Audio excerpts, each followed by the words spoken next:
So guys, it's not hidden that one of the reasons why APC don't want P2B to become our Nigerian president is one thing, and P2B made it clear in this video. He said that they know that if P2B should eventually become our president, one, he will cut down the cost of governance, which they don't want. Two, they know that many of them are going to leave office because of their level of corruption. That is why all of them are fighting P2B from becoming the Nigerian president. P2B made it clear in this video. Just take a listen. And he also said that the Nigerian subsidy is a scam.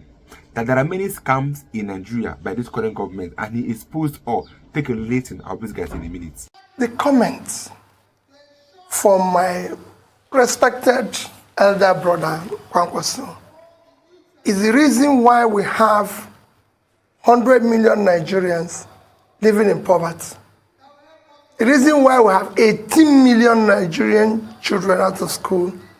It is the reason why we have over 55% of Nigerians in under or unemployment ladder. It's the reason why we have all the problems, why Nigeria is insecure. Because rather than vote for competence, we will choose to vote for incompetence based on a primitive consideration of ethnicity and religion. Tell me, today you can't travel from Abuja to Kaduna by air, by road, by train. Is it because somebody from the southeast is in charge? You can't travel from Abuja to Mina by road. Is it because somebody from the southeast is in charge? Yesterday we had an attack by bandits on the presidential convoy in Katsina. Is it because the president from southeast is in charge? Show me where you can buy food cheaper. You have uninterrupted electricity, or people are prospering in the north because the northerners are in power, in the southwest because they're in power, and in the southeast. What we've chosen to do in this country, we will consistently hire vehicle drivers to fly the Nigerian aeroplane, instead of hiring qualified pilots. My commitment is, let us campaign and deal with the issue of the problems of the country. There's a lot of problems besieging this country. If you don't know today, this country will soon default in their debt service. Now we'll be rated junk status. That's what should be preoccupying us now. Our schools, universities are shut down, and we're talking about who will vote for. Let's deal with the issues.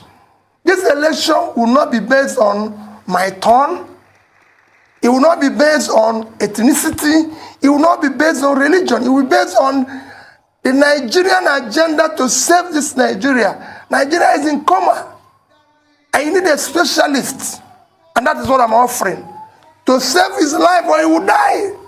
I'm appealing to people to vote to save Nigeria. And to save Nigeria is to hire the best.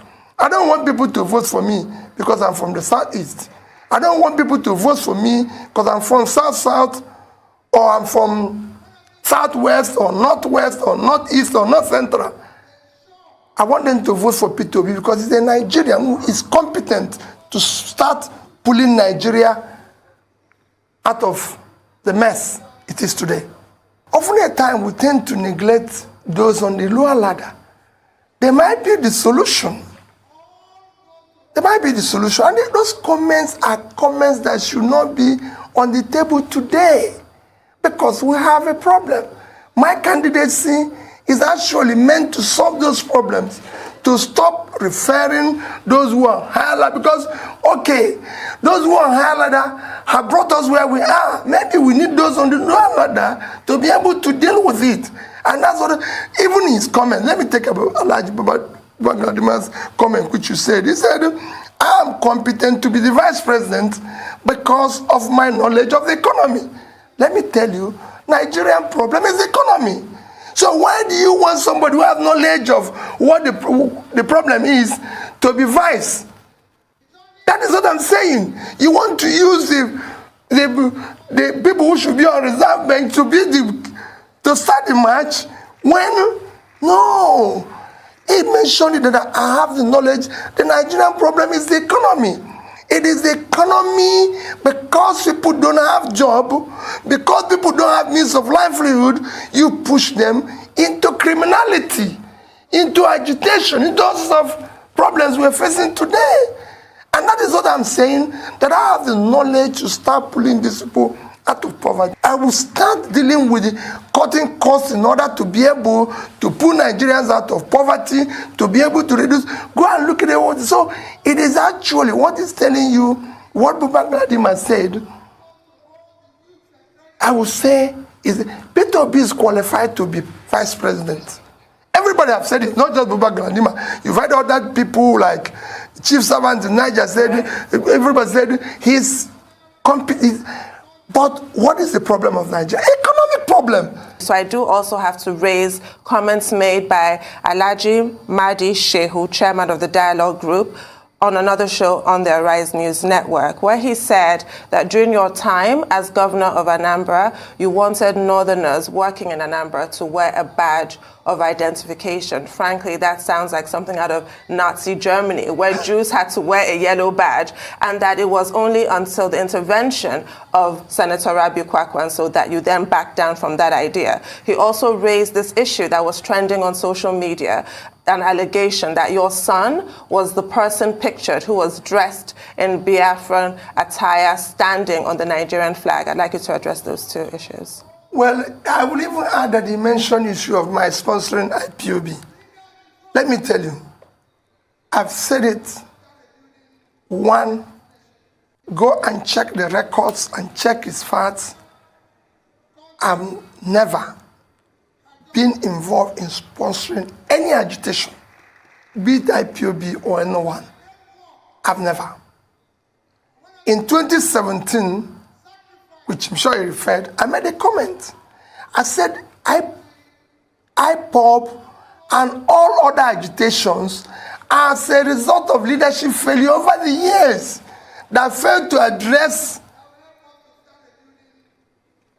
the critical areas of development. So it was the creation of the things were a creation of government. And I can say today that if I'm in power, I would deal decisively with all agitations through dialogue and through proper leadership. And when I finish that, if there are remnants of criminality in it, I deal with it decisively. That's what is happening everywhere. I followed issue of agitations globally. I do things with studies, and it can be dealt with. On issue of badge and identification, it's a lie. It never happened. And let me tell you, throughout the time I was governor, Kwankwaso never visited me. I can't remember. In fact, I probably haven't met Kwankwaso until maybe, I don't know, there are people I met maybe after I became governor or not close to him. You know, he's somebody that I see as a senior brother, respect him, but he never visited me as a governor or intervened on anything. And to tell you why it's a lie, all the commissioners that served with me throughout the time I was in office are from the north. I never had the privilege of having any commissioner from southwest, south-south. They are all from the north. Can show you 6 of them. From John Haruna to Nazawa. Most of them, if I told them I'm from Kanu, my ADC, Mohammed, is from Kanu. So who will I give the order? Will I give them an order to go and deal with their own people? No, every other person calls his brother or his sister or his mother. Listen to be his ADC. My ADC is from Kanu, and we remain close to today. Very, very close. You can go and ask him. I'm not somebody who asks that. On the issue of my son, it is not my son. My son is a professional who is consumed by his... Yeah, let me tell you, I just came back from London. I can't even see my son. He's consumed by her work. He will tell me that, listen, Dad, I like, oh, how are you? How is politics? How is your campaign? I like what you're doing. Do you know I can exchange my messages with my son? My son will tell you, listen, Dad, I don't have time for this. I did this and this. I've stayed in a week in New York. I could not see my son because he was busy doing what he's doing. Okay. So he doesn't have time for that. That thing happened in Germany.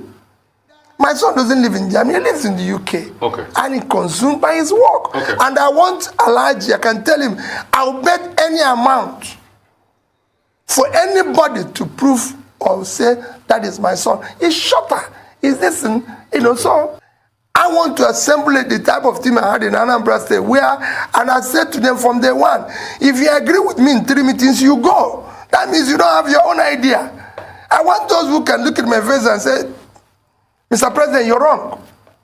And you're wrong. Because I don't know everything. Okay, let's talk subsidies. In the last 10 years, subsidies has gone over 40 billion. It's a sinking pipe. What would you do about subsidies? Would you remove subsidies? What's the definitive answer? Well, thank you. I was going to mention that we have spent over $40 billion in subsidy.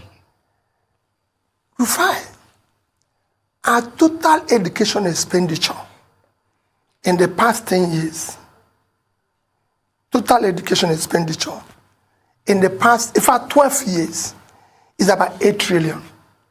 So in 10 years, about 8 trillion.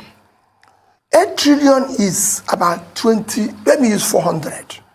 It's about $20 billion. Tell me, Rufai, which country of the world, the most two critical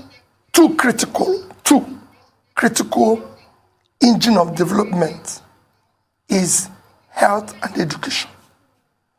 And your expenditure in health and education in the past 10 years is about $20 billion. Go and check the records. And you spent 40 in subsidy. $40 billion. 40 billion subsidy. Rufai, to even add, this is 50% of it. If we have spent the next 20 billion in power, we would have been generating and distributing today 20,000 megawatts of we electricity. Spent 16 billion or 16 trillion thereabout in the opportunities. They keep using that 16 billion number in power. For me, yeah, I don't want to deal with the issue of the past. That's what they said about adjustment. But I'm saying in the past 10 years, and I'm talking about 2010 or 2012 to 2022. Within this period, this is what we have spent in subsidy alone. Yeah. That means subsidy alone would have solved a lot of our issues in education, in health, and in power. If we have 20,000 megawatts of electricity today, I can assure you that we'll be growing at more than 4% and would have added over $100 billion in our GDP. So, what it is that this is just subsidy. Within the same period, as you know, we've borrowed $90 billion. So subsidy of 40, you borrowed about $90 billion, which you're servicing. If you put the debt servicing, you could see a total mismanagement of resources that would have changed the entire north. That vast land would have been a huge farmland. Rufai, if you audit what we are importing and consuming, there's no way it will be this amount. And you have to convince people. Let me tell you why people are against removal of subsidy. People are against removal of anything because whenever it's been done, they did not see the benefit. We did privatization. We didn't see the benefit. What we did is that we privatized profits, socialize losses. We did everything we've done. We did other things here that have been done everywhere. If you say you're going to remove this, what are we getting here? The problem you have in Nigeria is that they've removed this, nobody got anything here. So we are going to do it in such a way that it will be transparent. This is the amount of our importation. This is the amount we're going to spend. And if we reduce it or do this, this is what you're going to get. And you deliver that, people will believe you. I've been able to return schools in Anambra State or do things that when I was doing it, people say, no, you cannot do it. Have you go and watch what my former head of service wrote? Stinginess as a strategy of development. He showed how I cut the cost of everything and showed what I used it to do. You must not come and say, we're going to remove this. What are we going to get as a remove? Because of mistrust. Because the whole thing has been embedded in transaction and stealing of, so people don't want to hear it. But you cannot spend that amount on subsidy when your health, education, and pulling people out of poverty is suffering. So you remove subsidy? Well, like I said, everything has to be, if this is going to happen, this is the result. Would you remove subsidy? We have to look at it critically. Would you remove subsidy? Remember what I said? Yes and no. We have to study. I will remove it, but I have to offer them what would be equivalent of what we are removing. So your answer on subsidy is yes and no? Yes. And yes. No. Would you remove subsidy? Yes, but because because I'm going to use the resources to do something that will benefit. But if I'm not going to do that, I'm not going to remove it. Okay. You must be able to offer something in replacement of what you're trying to do. I cannot spend $40 billion on subsidy and spend 50% of that in education and health.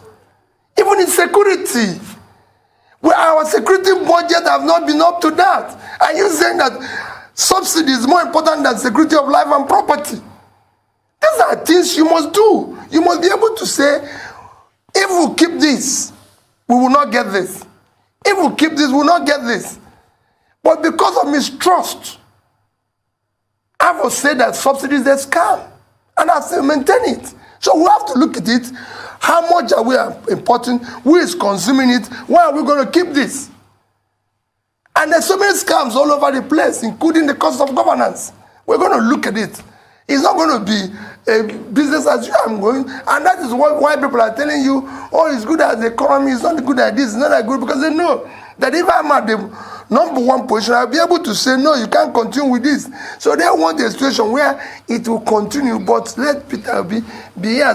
If I'm qualified to be vice president, I'm qualified to be president. He always says the facts. This is the facts. They don't want him to become our president because they know that they will stop gaining what they are gaining from APC. Especially people like Reno Mokre, Sowore, many of them that we all know how they condemned Tinubu government. All of a sudden, they are working for Tinubu government because of what they've been promised. That is what P2B is going to remove, and it's not going to be easy. Read my lips. It's not going to be easy for P2B to remove Tinubu in office, because everybody in the Tinubu government today are working against P2B. They don't want any form of distraction. They don't want anybody that will put sand in their gari. That is why they are all condemning him, cooking up lies.